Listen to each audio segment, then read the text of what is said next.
The dusty road stretched out before young Tomo like an unspooled ribbon, shimmering under the relentless midday sun. Each pebble, each sun-baked clump of earth seemed to whisper tales of journeys taken and paths untrodden. But for Tomo, perched precariously on the back of a lumbering pack mule named Bartholomew, the adventure felt, well, rather dull. She dreamt of this day for years, poring over tattered maps and whispered legends of the Whispering Peaks, a mountain range rumored to hold ancient secrets and dazzling treasures. Yet here she was, the wind whipping her unruly brown hair across her face, the constant, monotonous thud-thud-thud of Bartholomew's hooves the only soundtrack to her grand quest. Her father, a merchant of respectable if unexciting repute, had finally, after much pleading and countless promises of diligent note-taking, agreed to let her accompany a caravan heading towards the foothills. The caravan itself was a motley crew, grizzled traders hawking mundane wares, a few nervous-looking guards more interested in their lunch than potential bandits, and a stoic, silent cook who communicated solely through the clinking of pots. Tomo had envisioned daring escapes, encounters with mysterious hermits, and perhaps even a run-in with a mischievous forest sprite. Instead, she was treated to endless discussions about wool prices, the best methods for preserving dried fish, and the ever-present, soul-crushing boredom of long, unchanging days. "Are we there yet?" she'd ask the lead merchant, a portly man named Master Elms, for the 10th time that morning. Master Elms, without looking up from his ledgers, sighed. "Tomo, my dear, we have been over this. The Whispering Peaks are still 3 days' ride, and you've asked that question precisely 11 times. Perhaps you could occupy yourself by counting the clouds." Tomo scowled, kicking Bartholomew's flank lightly. The mule merely shifted its weight, indifferent to her burgeoning existential crisis. Counting clouds, how thrilling. She'd already cataloged every distinct shape: the fluffy sheep, the wispy dragons, the occasional grumpy face. She'd even started assigning them personalities. Bartholomew, she decided, was a cloud of quiet resignation. Her worn, leather-bound journal lay open on her lap, its pages filled not with daring exploits, but with meticulous observations of lichen patterns on rocks, the precise shade of blue in the sky, and a surprisingly detailed analysis of the caravan's snoring habits. She tried to inject some excitement into her entries. Day 4. The sun beat down with the fury of 1,000 disgruntled blacksmiths.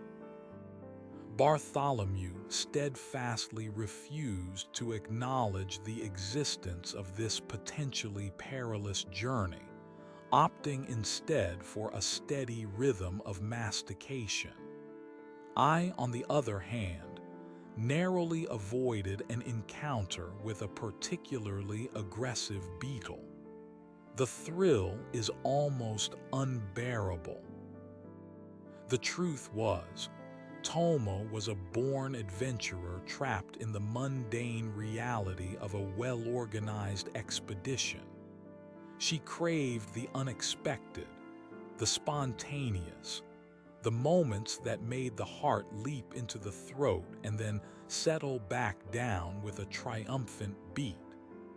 She wanted to stumble upon hidden waterfalls that sang forgotten melodies, to outwit cunning goblins with a clever riddle, to discover ancient ruins guarded by slumbering stone giants. What she got was dust, dehydration, and the droning voice of Master Elms explaining the finer points of tax evasion. Even the nights offered little respite. The caravan camped in well-trodden clearings, their fires carefully contained, their sentries alert for predictable threats, not mythical beasts.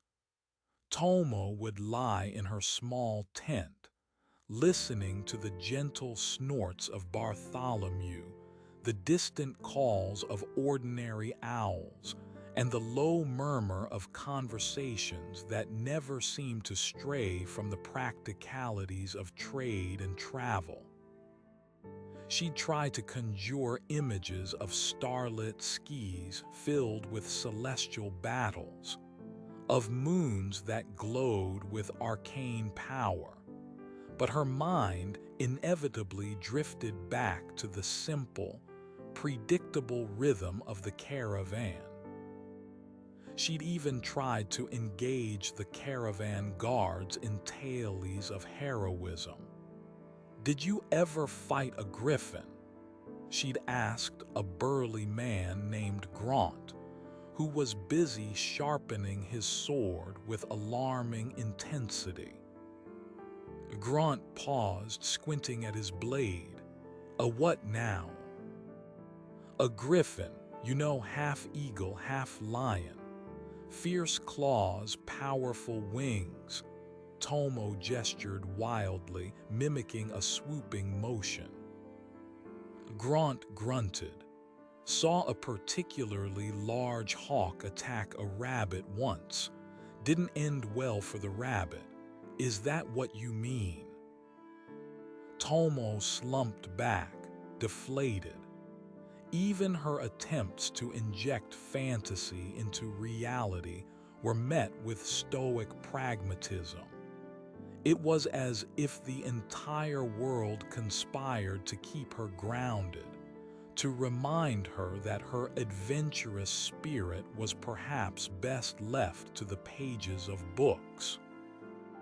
The days blurred into a monotonous cycle. Wake, eat bland porridge, ride Bartholomew, endure Master Elm's monologues, sketch lichen, eat stew, sleep. Repeat. Tomo felt like a character in a poorly written play, stuck in an endless exposition. She yearned for a plot twist, a dramatic turn of events, anything to break the suffocating predictability. One afternoon, as the caravan traversed a particularly barren stretch of scrubland, Tomo noticed something unusual. Nestled between two jagged, unremarkable boulders was a small, almost imperceptible glimmer. It wasn't the glint of metal or the sparkle of quartz. It was something softer, more ethereal. Curiosity, her most persistent companion, nudged her forward. "Bartholomew, halt," she commanded, her voice surprisingly firm. The mule, as expected, ignored her. With a frustrated sigh, Tomo dismounted, leaving Bartholomew to continue his unhurried journey for a few more steps before Master Elms noticed her absence. She crept towards the boulders, her heart beating a little faster. This, she thought, this might finally be it. Peering between the rocks, she saw it more clearly. It was a small, intricately carved wooden box, no bigger than her hand. It seemed to hum with a faint internal light, a soft luminescence that pulsed gently. It was unlike anything she had ever seen. Her hands trembled as she reached for it. The wood was smooth and cool to the touch, despite the searing heat of the day. There was no lock, no visible clasp. "What have we here?" Master Elm's booming voice startled her. He stood a few feet away, his face a mixture of suspicion and mild annoyance. "Trying to wander off, Tomo. That is strictly forbidden." Tomo quickly hid the box behind her back. "No, Master Elms, I thought I saw a rare flower." He grunted, unconvinced. "Well, find it quickly. We cannot afford to lose daylight." He turned and walked back towards the caravan, his heavy footsteps receding. With Bartholomew safely back on track, Tomo clutched the box tightly. She waited until the caravan settled for the night, the fires lit, and the guards establishing their usual, predictable watch. Slipping away from her tent, she found a secluded spot behind a cluster of thorny bushes, her heart still thrumming with a mixture of excitement and trepidation. She opened the box. Inside, nestled on a bed of faded velvet, was a single, smooth, gray stone. It looked utterly unremarkable, indistinguishable from the countless stones she'd seen littering the roadside. Disappointment washed over her. Was this it? All this mystery, all this excitement for a plain gray stone? She picked it up. It was surprisingly warm, almost as if it held the residual heat of a long-extinguished fire. As her fingers closed around it, a faint whisper brushed against her ear, a sound so soft she initially dismissed it as the wind. But it persisted, forming into words, though not in any language she recognized. It was more like a feeling, a sensation that translated directly into her mind. "Seek the echo." Tomo frowned, turning the stone over and over. "Seek the echo. What echo?" "Bartholomew's snoring," she muttered, half to herself, half to the unyielding stone. She held the stone tightly and focused, trying to recreate the feeling she had when she first heard the whisper.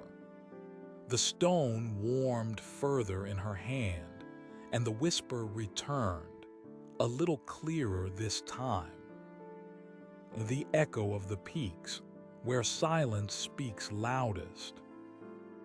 This was it. This was the adventure she had been waiting for. A cryptic message, a mysterious artifact, a journey into the unknown. It was everything she had read about in her beloved adventure stories. But how did it fit with the caravan? And where exactly were these whispering peaks? Her current destination was a mountain range, yes, but the legend spoke of a specific, more remote part, often shrouded in mist and mystery. She looked back at the caravan, the flickering firelight casting long, dancing shadows. Master Elms would never approve of such a diversion. The guards would consider her mad. Bartholomew would undoubtedly complain. But the stone pulsed in her hand, a silent promise of something more. Tomo spent the next 2 days in a state of quiet excitement, the gray stone tucked safely in her journal. She paid more attention to the direction they were traveling, comparing it to the crude maps she possessed. The caravan was heading towards the general vicinity of the Whispering Peaks, but their planned route was a well-established trade path, designed for efficiency, not exploration. She tried to subtly steer conversations towards the more remote parts of the mountains. "Master Elms," she began one afternoon as they paused for a water break. "Do you know of any older paths through the mountains, perhaps less traveled?" Master Elms wiped sweat from his brow. "Older paths? Why would we want those? They are treacherous, prone to landslides, and offer no advantage for trade. Stick to the known routes, child. Safer that way." The guards, too, dismissed her inquiries. "Old paths are for old fools," one of them, a man named Boren, grumbled. "Better to stick with what's proven." Tomo felt a pang of frustration. It seemed that everyone was content with the safety of the familiar, the predictability of the mundane. Didn't they ever wonder what lay beyond the well-trodden paths? Didn't they feel the pull of the unknown? On the morning of the fourth day, the caravan reached a fork in the road. One path, wide and well-maintained, led towards a bustling market town where they were scheduled to deliver their goods. The other, barely more than a goat track, wound its way up into a mist-shrouded valley, the foothills of the truly imposing, unnamed peaks. Tomo knew, with an instinct that resonated deep within her, that this was the direction the stone wanted her to go. She made her decision quickly. As the caravan rumbled down the main path, Tomo, with Bartholomew in tow, quietly slipped away. She didn't have much: her journal, the wooden box with the stone, a small pouch of dried fruit, and a water skin. It wasn't much by caravan standards, but for a solo adventurer, it felt like a king's ransom. "Bartholomew," she whispered, patting the mule's broad flank. "Our adventure truly begins now." Bartholomew, perhaps sensing the shift in her demeanor, or perhaps just tired of the caravan's endless complaints about wheel lubrication, gave a soft snort and followed her lead without protest. The goat track was immediately more challenging than the dusty road. The ground was uneven, littered with loose scree, and the ascent was steep. Tomo dismounted, leading Bartholomew carefully, her boots slipping occasionally. The mist grew thicker as they climbed, swallowing the landscape and muffling the sounds of the world. It was both eerie and exhilarating. This was the kind of atmosphere she had only read about, the kind of setting that hinted at untold stories. She held the gray stone, feeling its warmth. The echo of the peaks, where silence speaks loudest. She looked around. The silence was indeed profound, broken only by the crunch of their footsteps, Bartholomew's heavy breathing, and the occasional drip of moisture from unseen leaves. It wasn't an empty silence, though. It felt expectant, as if the mountains themselves were holding their breath, waiting. Hours passed. The mist swirled and shifted, offering tantalizing glimpses of jagged rock faces and ancient, gnarled trees. Tomo consulted her crude map, trying to orient herself. The map showed a prominent peak, marked only with a small, stylized drawing of an ear. The Whispering Peaks, no doubt, but the path on the map was vague, almost an afterthought. She felt a surge of exhilaration. This was it. No more tedious discussions about wool prices, no more predictable routes. Just her, Bartholomew, and the mystery of the mountains. Yet, even as her heart sang with the thrill of the unknown, a small, insistent voice whispered in the back of her mind, "This is also rather boring." She paused, leaning against Bartholomew. The mist was so thick she could barely see 10 feet in front of her. The path ahead seemed to disappear into a swirling gray void. She was alone, utterly alone, with only a mysterious stone and a mule who seemed more interested in finding a patch of edible moss than in uncovering ancient secrets. "Bartholomew," she sighed, dismounting and leading him slowly. "I think this might be the most boring adventure ever." The mule, unfazed, continued to graze contentedly on a patch of hardy mountain grass. Tomo sat down on a rock, pulling out her journal. She flipped to a fresh page. Day 1 of true adventure. The caravan is far behind, a fading memory of mundane commerce. I am in the foothills of the Whispering Peaks, guided by a mysterious stone and a mule of questionable ambition. The mist is thick, the silence is profound, and frankly, I'm beginning to wonder if I should have just stayed home and learned to knit. The stone whispers of echoes, but all I hear is my own stomach rumbling. This is not quite the swashbuckling tale I envisioned. She sketched the swirling mist, the silhouette of Bartholomew's patient head, and the faint outline of the wooden box. Even in her boredom, she found a strange comfort in the act of recording. It was her way of imposing order on the chaos, of making sense of her experiences, however uneventful they might be. As the day wore on, the mist began to thin slightly, revealing more of the rugged terrain. Tomo continued her ascent, the gray stone a constant, warm presence in her pocket. She held it periodically, trying to coax more whispers from it, but the message remained the same.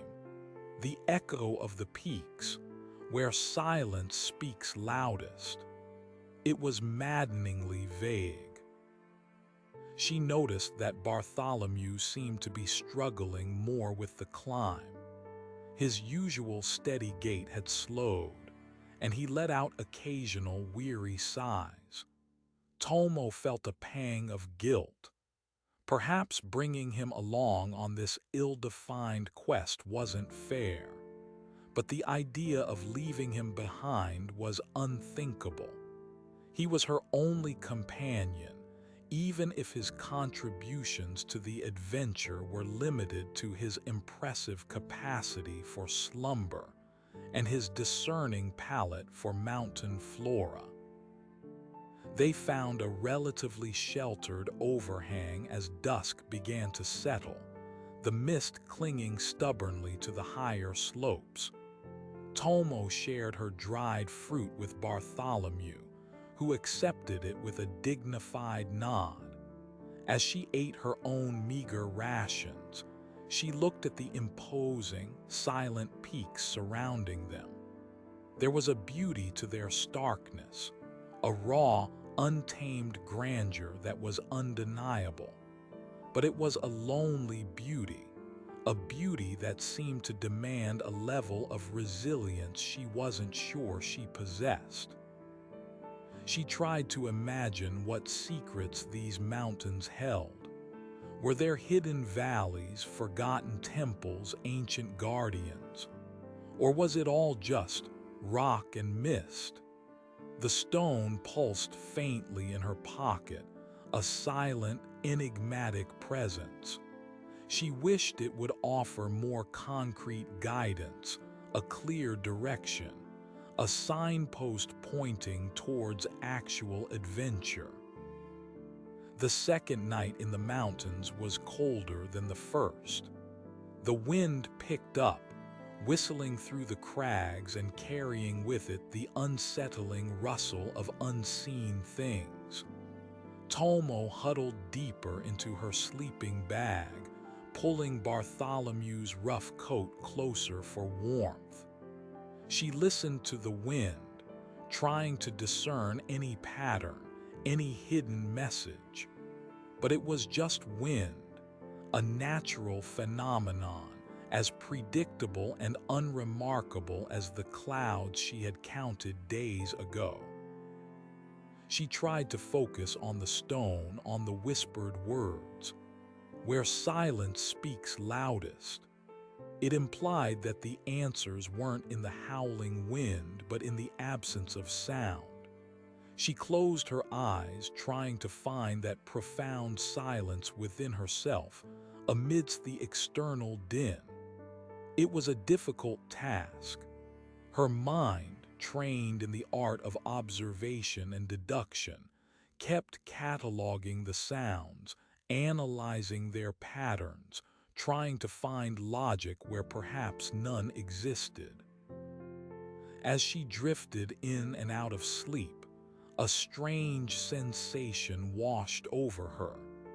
It was as if the very air around her began to vibrate, not with sound, but with a deeper, resonant energy. The gray stone in her pocket grew noticeably warmer, almost hot. She sat up, her heart pounding. Through a momentary thinning of the mist, she saw it. High above them, etched into the face of the sheerest cliff, was a symbol.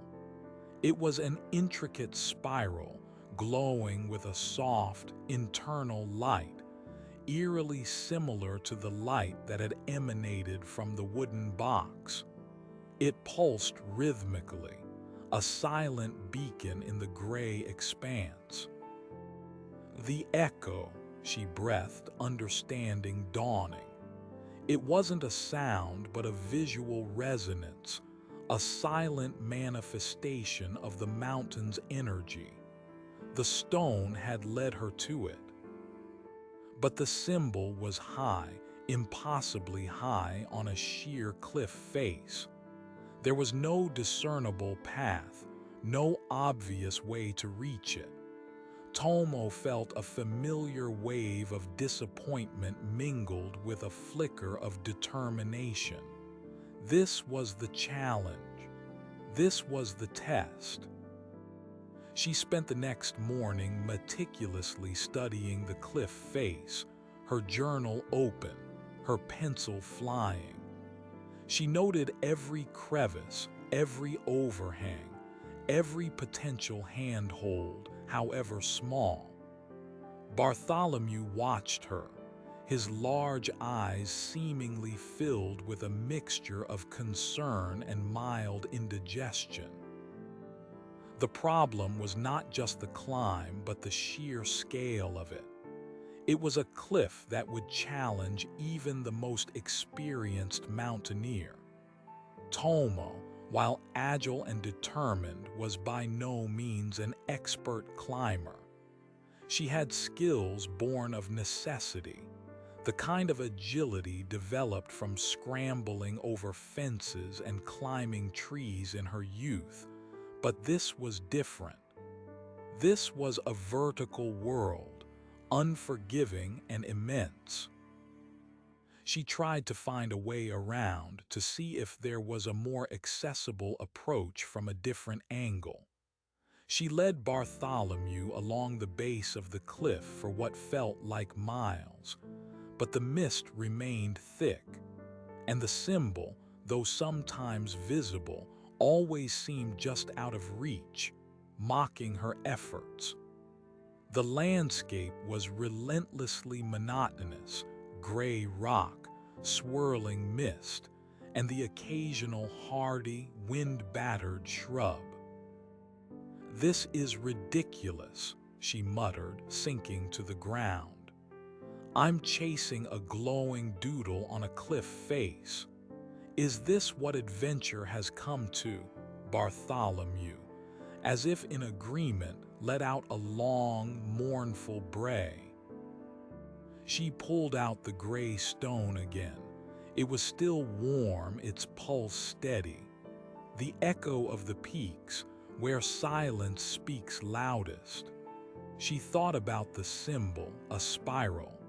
It suggested a journey, a progression, a centripetal force drawing something inward. Perhaps the climb wasn't meant to be a direct assault. Perhaps there was a more subtle approach. She spent the afternoon sketching different interpretations of the spiral, trying to find a pattern, a hidden meaning. Her mind, usually adept at spotting logical sequences, struggled with this ancient, symbolic language. The sheer physical challenge of her current predicament was also weighing on her. She was tired, hungry, and increasingly aware of her isolation. The thrill of discovery was beginning to wane, replaced by the gnawing reality of her situation. As evening approached, she found herself back near where she had first seen the symbol. The mist had cleared slightly, offering a clearer view of the illuminated spiral. It seemed to pulse with a life of its own, drawing her gaze. She sat with Bartholomew, sharing her last handful of dried fruit. "I don't think I can climb that, Bartholomew," she confessed, her voice barely a whisper. "It's too high, too dangerous. Maybe Master Elms was right. Maybe I should stick to the known paths." The mule nudged her gently with his nose as if offering comfort. Tomo found herself crying, not tears of despair, but tears of frustration. She had yearned for adventure, for excitement, and she had found it in a way. But it was a different kind of adventure than she had imagined. It was slow, arduous, and filled with moments of profound doubt. It wasn't the swashbuckling tale of a daring hero, but the quiet, determined struggle of someone trying to decipher an ancient puzzle in an unforgiving landscape. She looked at the wooden box, then at the stone. They were her only clues. She ran her fingers over the intricate carvings on the box, tracing the patterns. They mirrored the spiral on the cliff, but in a more condensed, intricate form. She realized that the box itself was a map, a miniature representation of the larger symbol. She held the stone and the box together. The stone grew warmer and the whispering returned, clearer than before. "Follow the inner path, where the silence amplifies." Tomo looked at the cliff face again. The spiral wasn't just a symbol, it was a pathway. It wound its way up the sheer rock, not as a direct ascent, but as a series of subtle ledges and depressions, almost invisible from a distance. It was a path designed not for brute strength, but for careful observation and precise movement. Her initial disappointment began to recede, replaced by a renewed sense of purpose. This wasn't about brute force. It was about understanding, about deciphering. It was a different kind of adventure, one that required patience and keen observation, not just courage. She spent the rest of the evening planning her ascent. She would need to start before dawn, using the faint pre-dawn light to better discern the faint traces of the spiral path. Bartholomew, she decided, would have to stay put. It was too dangerous for him. She would leave him with the remaining water and fruit and a promise to return. The next morning, as the first hint of gray lightened the eastern sky, Tomo began her climb. She felt a mixture of fear and exhilaration.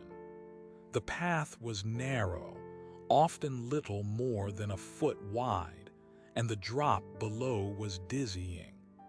The mist still clung to the mountainside, obscuring her view and making the rock face slick. She moved slowly, deliberately, her senses heightened. She focused on the feel of the rock beneath her hands and feet, the subtle shifts in texture that indicated a secure hold. The gray stone, tucked into her tunic, seemed to thrum with a quiet energy, a silent encouragement. The whispering was gone, replaced by a profound sense of connection to the mountain itself. There were moments when her resolve wavered. A particularly treacherous traverse, a sudden gust of wind that threatened to dislodge her, the sheer, monotonous grayness of it all.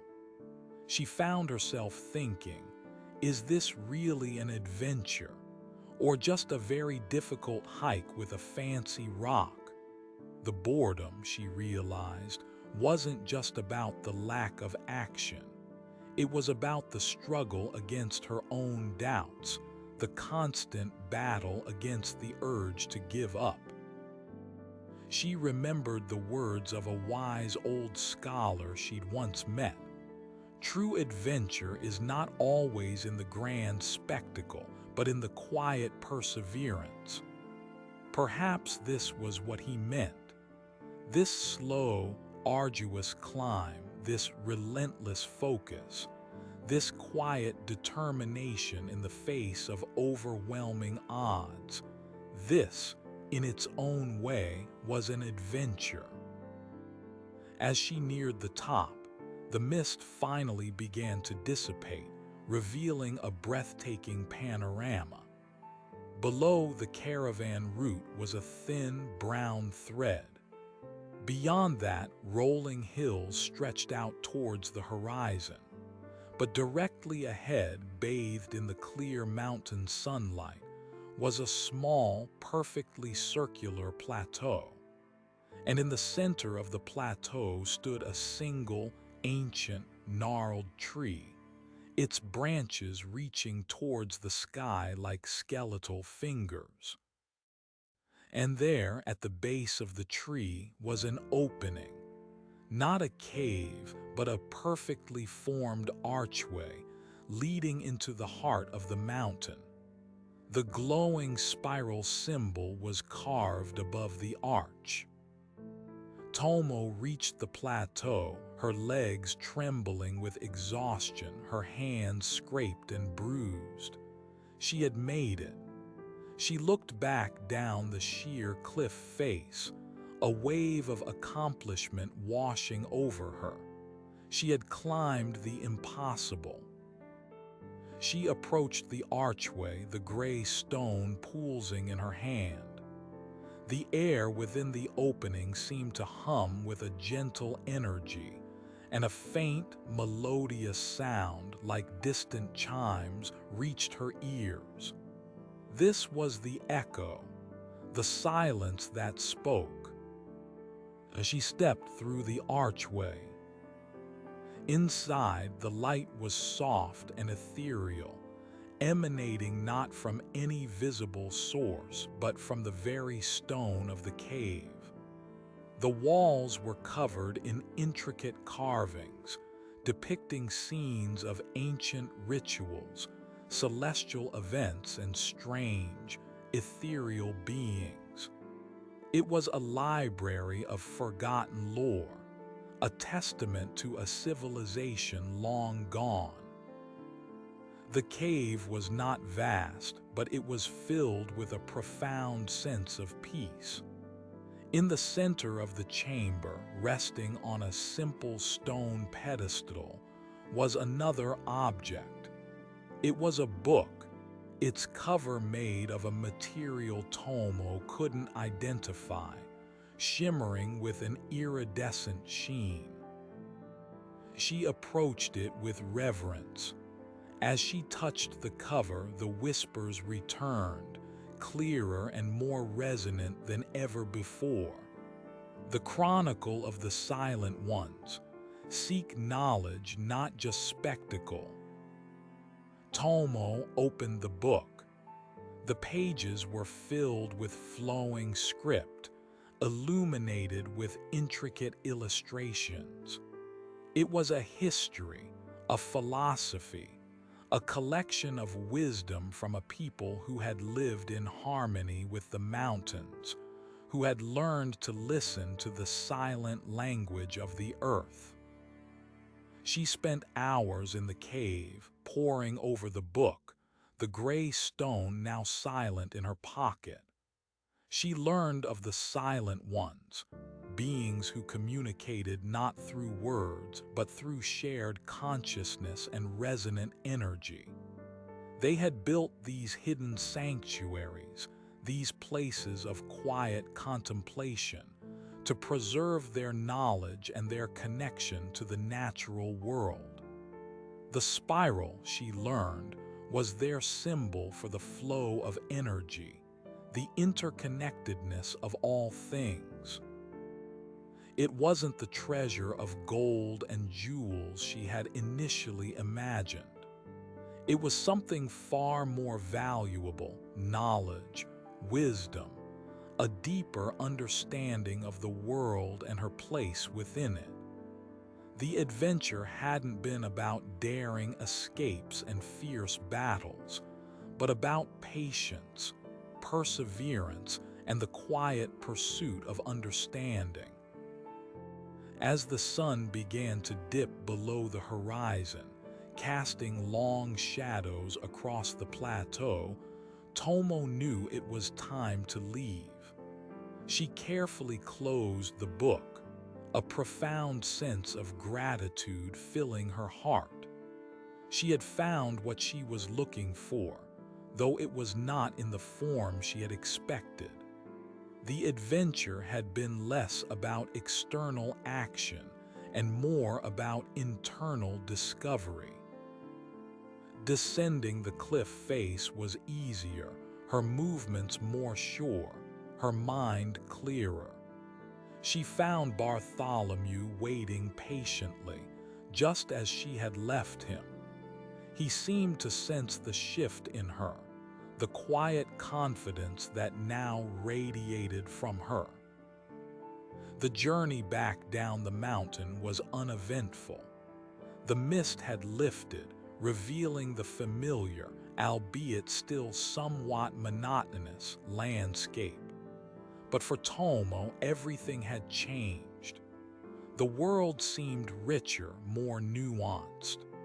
The whisper of the wind in the trees, the patterns of the clouds, the steady rhythm of Bartholomew's hooves, they all held a new significance, a deeper meaning.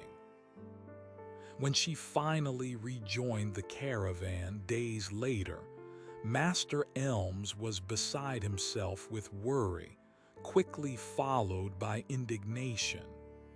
The guards were equally stern. But Tomo, clutching her journal and the wooden box she had left the book in its sanctuary, knowing it belonged there, met their accusations with a quiet calm. "I got lost," she said simply, her eyes holding a wisdom that belied her years. "But I found my way back." She didn't speak of the glowing spiral, the hidden cave, or the book of ancient wisdom. Some adventures, she realized, were best kept within the quiet confines of one's own journal, a personal testament to the unexpected journeys that life could offer. Back home, life slowly returned to its familiar rhythm. Master Elms, mollified by the safe return of his most troublesome companion, and the fact that Tomo hadn't entirely abandoned her note-taking duties, seemed to forget the incident. The caravan continued its trade. The discussions of wool prices and dried fish resumed. But Tomo was different. The boredom hadn't vanished entirely. The mundane aspects of life were still present, but it no longer held the same power over her. She knew now that adventure wasn't just about grand quests and daring feats. It was also about patience, about perseverance, about listening to the silent echoes that resonated in the quiet spaces of the world. She would often sit by her window, the gray stone warm in her palm, and remember the feeling of the climb, the silent hum of the cave, the wisdom held within the ancient book. She had embarked on a journey seeking external excitement, and in the process, she had discovered a deeper, more profound adventure within herself. The world still held its predictable routines, its dusty roads and its commonplace conversations. But now, Tomo knew how to find the extraordinary hidden within the ordinary, how to hear the whispers in the silence, and how to embark on an adventure, even when the path seemed impossibly dull. Her journal, once filled with observations of lichen and snores, now held the faint, luminous imprint of a glowing spiral, a reminder that even the most uneventful journey could lead to the most profound discoveries. The adventure, she realized, was not always about the destination, but about the quiet, persistent, sometimes even boring journey of becoming. And in that realization, Tomo found a thrill far greater than any she had ever imagined. She understood that the greatest adventures were often the ones that challenged not just her body, but her mind and her spirit, the ones that required her to dig deep, to persevere through doubt, and to find the extraordinary in the seemingly mundane. The whisper of the stone had been a guide, not to a place of dazzling spectacle, but to a place of quiet wisdom, a testament to the fact that true adventure often lay not in the roar of the dragon, but in the silent strength of the mountain itself, and the persistent spirit of the adventurer who dared to listen. The transition back to her hometown felt both comforting and strangely anticlimactic. The familiar cobblestone streets, the scent of freshly baked bread wafting from the bakery, the cheerful greetings of neighbors. It was a stark contrast to the rugged, mist-shrouded peaks. Tomo found herself observing her surroundings with a new lens. The rhythmic clatter of the blacksmith's hammer, the murmur of conversations in the town square, the very patterns of the cobblestones underfoot. They all seemed to hold a subtle energy, a story waiting to be deciphered. It was as if her journey had unlocked a new layer of perception, allowing her to see the extraordinary woven into the fabric of the ordinary. Her father, relieved and slightly bewildered by her return, greeted her with a mixture of stern lectures and heartfelt hugs. He had, of course, been frantic when the caravan arrived without her. Master Elms, a man who valued order above all else, had recounted a highly edited version of Tomo's solo excursion, emphasizing her recklessness and his own efforts in ensuring her safe return. Tomo, however, remained quietly firm about her own narrative, focusing on the navigational challenges and the eventual, albeit accidental, rediscovery of the caravan route. She offered her meticulously kept journal as proof of her diligent observations, carefully omitting any mention of glowing spirals or talking stones. Her father, though still concerned, seemed content that she was unharmed, and perhaps a little impressed by her resilience, even if he didn't fully understand it. Life in town resumed its predictable cadence. Tomo helped her father in his shop, organizing inventory, deciphering shipping manifests, and engaging in polite, if somewhat uninspired, conversations with customers. The thrill of the Whispering Peaks still lingered in her mind, a vibrant memory that she revisited often in the quiet hours of the night.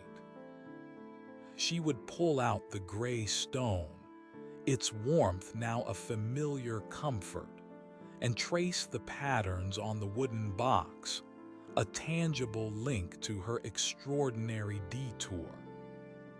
But the mundane had a way of creeping back in.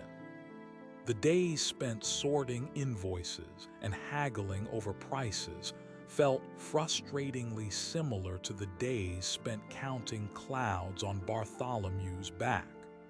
She found herself daydreaming during tedious business meetings, her mind wandering to the silent cave and the wisdom of the silent ones.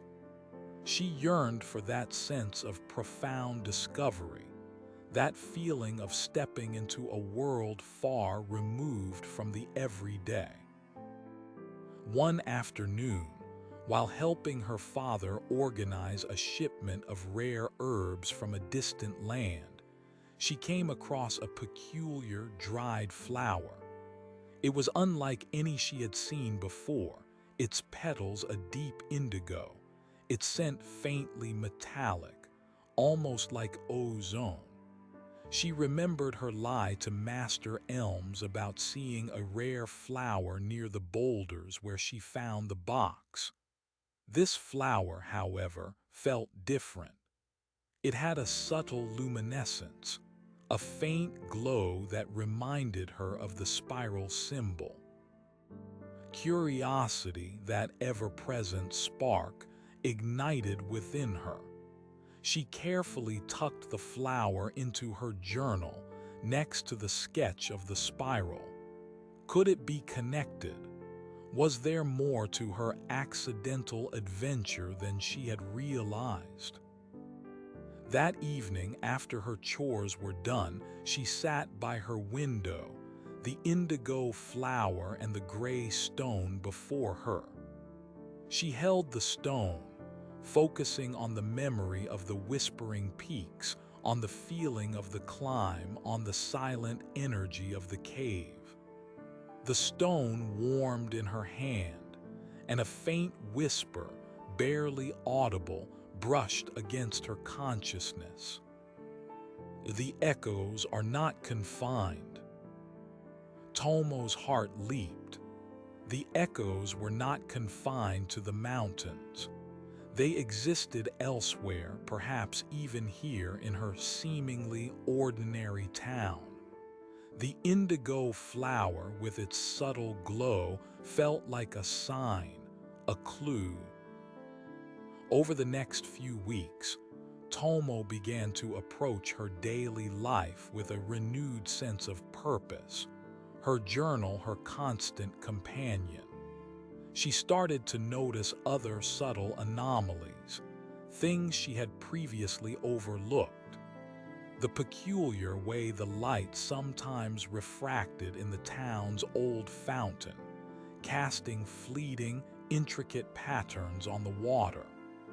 The unusual resonance of a particular bell chime at dusk, which seemed to linger in the air with an unnatural persistence. The recurring motif of a stylized spiral carved into the lintel of an old, forgotten building on the edge of town. A building that was rumored to have been built by an eccentric scholar centuries ago. Each discovery, however small, was meticulously documented in her journal. She began to sketch the patterns, to record the sounds, to note the subtle shifts in energy. The gray stone remained a constant, a silent amplifier, occasionally warming in her hand when she stumbled upon something significant, offering a faint, almost imperceptible whisper, "Closer." Her days were still filled with the mundane tasks of her father's business, but now her perspective had shifted. The boredom hadn't disappeared, but it was interspersed with moments of intense focus and quiet excitement. She was a detective in her own ordinary world, searching for the hidden connections, the subtle whispers of a larger reality. She found herself drawn to the old building on the edge of town, the one with the spiral carving. It was derelict, its windows boarded up, its paint peeling. Locals spoke of it in hushed tones, attributing it to a reclusive astronomer who had vanished without a trace generations ago. Tomo, however, felt a pull towards it, a sense of familiarity that resonated with the carvings and the whispers of the stone. One moonless night, armed with her journal, the gray stone, and a flickering lantern, Tomo ventured towards the old building. The air around it felt different, charged with a subtle, almost imperceptible energy. The spiral carving on the lintel seemed to pulse with a faint, inner light, visible only to her, or perhaps only to those who knew how to look. She found a loose board at the back of the building and pried it open, slipping inside. The interior was shrouded in darkness and dust. Cobwebs hung like spectral curtains, and the air was thick with the smell of decay and something else, something ancient and faintly metallic, like the indigo flower. As she moved deeper into the building, her lantern casting dancing shadows, she noticed more spirals carved into the walls, the floor, even the decaying remnants of furniture. It was as if the entire structure was a homage to the symbol. She held the gray stone, and it pulsed with a steady warmth, its whispers growing more insistent. The convergence, the echoes meet. She followed the trail of spirals, her heart pounding. They led her to a large, circular room in the center of the building. In the middle of the room stood a stone pedestal, remarkably similar to the one she had found in the Whispering Peaks, and upon it lay another object. This time it wasn't a book, but a single, intricately crafted astrolabe made of a dark, shimmering metal. Its rings were etched with celestial patterns and the familiar spiral motif. As Tomo approached, the astrolabe began to hum, and its rings slowly, silently began to rotate, aligning themselves with the faint starlight filtering through cracks in the roof. She reached out and touched the astrolabe. A surge of energy flowed through her, and suddenly her mind was flooded with images, star charts, celestial alignments, cosmic maps that stretched far beyond the familiar constellations. She saw the ebb and flow of cosmic forces, the intricate dance of galaxies, the subtle energies that permeated the universe. The indigo flower, she realized, was a conduit, a terrestrial echo of these celestial energies. The gray stone was a key, an amplifier, and this astrolabe was the instrument, the map. This was not the adventure of daring escapes she had once craved. This was an adventure of the mind, of cosmic understanding. It was a journey not across physical landscapes, but across the vast expanse of space and time, deciphering the silent language of the universe. The boredom of her everyday life had been a veil, obscuring a reality far more wondrous and complex than she could have ever imagined. She spent hours in the old building, guided by the astrolabe and the faint whispers of the stone, piecing together fragments of cosmic knowledge. She learned that the Silent Ones were not just mountain dwellers, but a civilization that had understood the intricate connections between the earth and the stars.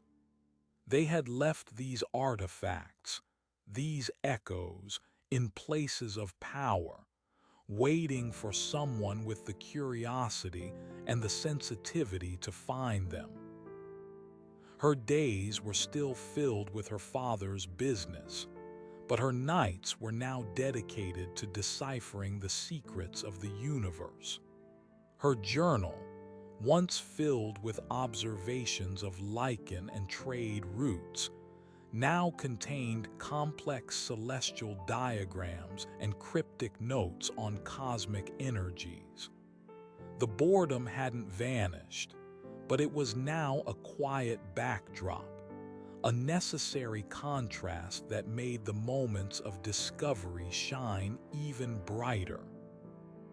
She realized that her initial quest for adventure had been too narrowly defined. She had been looking for external excitement, for grand narratives of heroism. But the true adventure lay in understanding, in connecting the seemingly disparate threads of existence, in finding the cosmic echoes within the mundane. The gray stone and the indigo flower were more than just artifacts. They were invitations. Invitations to look beyond the surface, to listen to the silence, to understand that even in the most ordinary of lives, there could be an extraordinary journey unfolding, a journey of cosmic discovery. The adventure wasn't about fighting dragons. It was about understanding the subtle energies that shaped the universe, about finding the spiral in the everyday, and about realizing that the greatest treasures were not gold or jewels, but knowledge and understanding.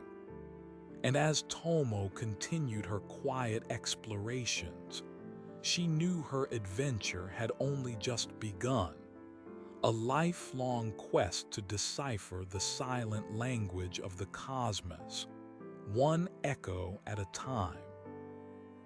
The world, once a place of predictable routines, had transformed into a vast, interconnected tapestry of energy and information. And she, Tomo, the girl who once yearned for swashbuckling tailies, had become a quiet cartographer of its hidden wonders. Tomo's quiet explorations continued, transforming her perception of the world around her. The town, once a symbol of her mundane existence, now felt like a nexus, a place where terrestrial echoes intersected with celestial whispers. Her father's shop, a place she had once found stiflingly predictable, became a trove of potential clues. The exotic herbs he imported, once just commodities, now held the subtle scent of distant lands and cosmic energies, some faintly echoing the metallic tang of the indigo flower. She began to catalog these scents, these subtle energies, in her journal, cross-referencing them with the celestial patterns revealed by the astrolabe. One particular herb, a rare root used in traditional remedies, possessed a peculiar property. When ground into a fine powder and mixed with water, it produced a faint, phosphorescent glow. Tomo, ever the meticulous observer, noted this in her journal, her pencil flying across the page. She recalled a passage from the book in the Whispering Peaks, a mention of plants that captured and stored residual cosmic energy, acting as natural conduits. This glowing root, she theorized, might be one such conduit. Her father, noticing her newfound fascination with the mundane aspects of his trade, initially attributed it to a fleeting youthful curiosity. But Tomo's persistence and the increasingly detailed nature of her observations began to intrigue him. He had always known his daughter possessed a sharp mind, but this quiet, focused intensity was something new. He would often find her poring over ancient texts in his small library, her brow furrowed in concentration, the gray stone resting on the pages beside her. The astrolabe, carefully hidden in a secret compartment of the old astronomer's house, became her nocturnal guide. Under the cloak of darkness, Tomo would return to the circular room, the lantern casting its warm glow on the intricate carvings. She would align the astrolabe, its rings spinning silently, and watch as the starlight, filtering through the roof, interacted with its celestial etchings. Her journal filled with complex diagrams, charting the movements of stars and planets, correlating them with the subtle energies she felt emanating from the town, from the herbs, and from the gray stone itself. She discovered that certain celestial alignments coincided with heightened energetic activity in her surroundings. A particular conjunction of planets, for instance, seemed to amplify the glow of the indigo flower and the phosphorescence of the ground root. Another alignment caused the gray stone to emit a faint, melodic hum, a sound that resonated deep within her bones. These were not mere coincidences. They were parts of a grand, cosmic symphony, a language spoken in light and energy. The initial boredom that had characterized her early adventurous aspirations now seemed like a distant memory, a naive misunderstanding of what adventure truly entailed. The true adventure, she was learning, wasn't about external action or dramatic confrontations, but about the profound act of understanding, of peeling back the layers of the mundane to reveal the intricate, interconnected universe beneath. It was a quiet adventure, one that unfolded in the stillness of her observations, in the meticulous recording of data, and in the gradual dawning of comprehension. However, this quiet pursuit of knowledge was not without its challenges. Tomo found herself increasingly detached from the everyday concerns of her peers. While they spoke of local gossip, seasonal festivals, and romantic entanglements, Tomo's thoughts were often occupied with cosmic alignments and the energetic properties of rare herbs. She struggled to articulate her discoveries, her language of celestial energies and terrestrial echoes falling on deaf ears. The gap between her inner world and the external reality widened, leading to moments of profound loneliness. One evening, while discussing a particularly complex celestial chart with her father, she realized the futility of her attempts to bridge this gap. Her father, bless his pragmatic heart, listened patiently, but his eyes held a gentle confusion.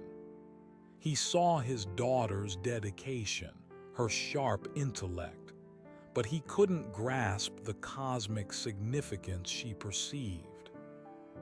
"Tomo," he said softly, placing a hand on her shoulder, "you have a remarkable mind. Your observations are thorough, but perhaps for now focus on the herbs themselves. Their medicinal properties are well documented, and that is a valuable knowledge in itself." His words, though kind, struck a chord. She understood that her path was a solitary one, at least for now. The knowledge she was uncovering was ancient, subtle, and perhaps meant for a select few who could perceive its significance. The adventure was hers alone, a deeply personal journey of discovery. She continued her work with renewed resolve, finding solace in the silent companionship of the gray stone and the astrolabe. Her journal became her confidant, a repository of her thoughts, her theories, and her discoveries. She began to experiment, cautiously at first. She would mix the glowing root powder with water and hold the gray stone, observing how the stone's resonance amplified the mixture's luminescence during specific celestial alignments. She started to see patterns, not just in the stars, but in the very fabric of her town. The old buildings, the ancient trees, the winding river, they all seemed to possess a subtle energetic signature, a unique resonance that aligned with specific cosmic frequencies. One day, while examining a particularly intricate carving on the astrolabe, She noticed a series of dots and lines that seemed to form a rudimentary map. It wasn't a map of the stars, but a map of her town, marked with specific locations that corresponded to moments of heightened energetic activity she had documented. The old astronomer's house was at the center, but radiating outwards were lines connecting to other points. The town square fountain, the ancient bell tower, a forgotten well on the outskirts, and even, to her surprise, the very spot where she had first encountered Bartholomew and the caravan. The boredom, the monotony she had initially lamented, now seemed like a carefully constructed veil, a necessary camouflage. These seemingly ordinary locations were, in fact, nodes in a network of cosmic energy, places where the echoes of the universe resonated most strongly on Earth. Her adventure had not ended with the discovery of the cave.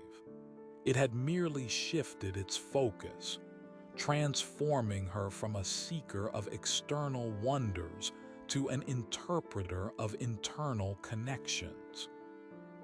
She began to visit these locations, armed with her journal and the gray stone. At the town square fountain, during a specific planetary alignment, the water seemed to shimmer with an unusual brilliance, casting fleeting, spiral-shaped patterns on the cobblestones, patterns that mirrored those on the astrolabe. At the base of the ancient bell tower, at precisely the moment its bell chimed at dusk, the stone in her hand vibrated with a deep, resonant hum, a sound that seemed to echo the very pulse of the earth. Each discovery fueled her fascination. The world, once perceived as a collection of inert objects and predictable events, now revealed itself as a dynamic, interconnected system, pulsating with unseen energies. The boredom she had once associated with her adventurous spirit now felt like a necessary stillness, a quiet pause that allowed her to perceive these subtle, extraordinary phenomena. Her adventure was not one of grand gestures, but of quiet observation, of meticulous documentation, and of profound personal revelation.